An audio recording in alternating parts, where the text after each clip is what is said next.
There is a new language being spoken today. There's a new language, and it doesn't have anything to do with the life and death cycle. It has everything to do with a freedom from all of it, freedom from death. That we live only a few years here, that's ridiculous. It's ridiculous. 80 years, 90 years, majority of people die in their 80s and 90s, and some little, 100 and a little over, but look, it's this, I've entered into where I'm not the age that those years say. Don't go with it. No.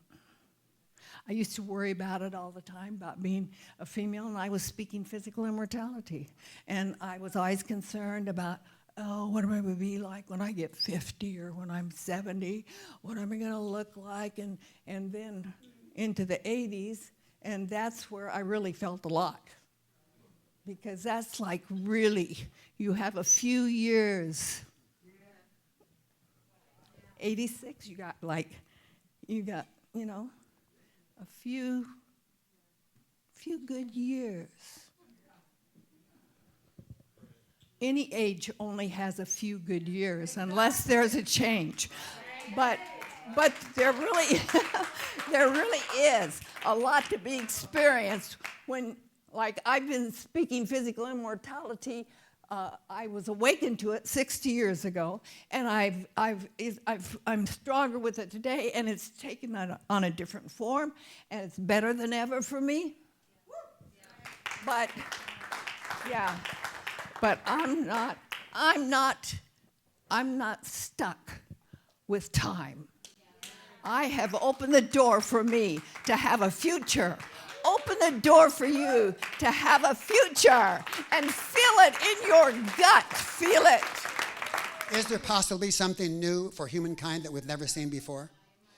Is there possibly a place for us to go in the building of each other that we can actually accomplish something that's never been accomplished before? And look, it's a wonderful adventure. I always say, look, I would rather be on this adventure and move for a living and fail than to never go for it at all. There's a lot of suppression around living. There's a lot of suppression around being alive. And like Bernie pointed out too, we create coping mechanisms around death. We try to make it okay. And so in fact, many people try to make it beautiful. Like that's the next step, that's the next transition.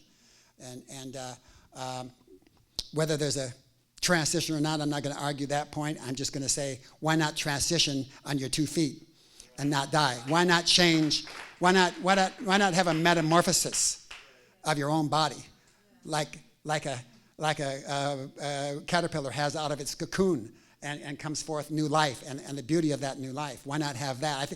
Personally, I think that's far superior than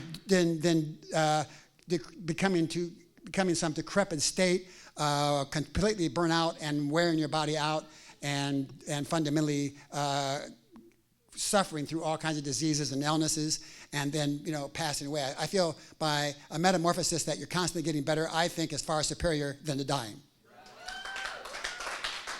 On simple terms.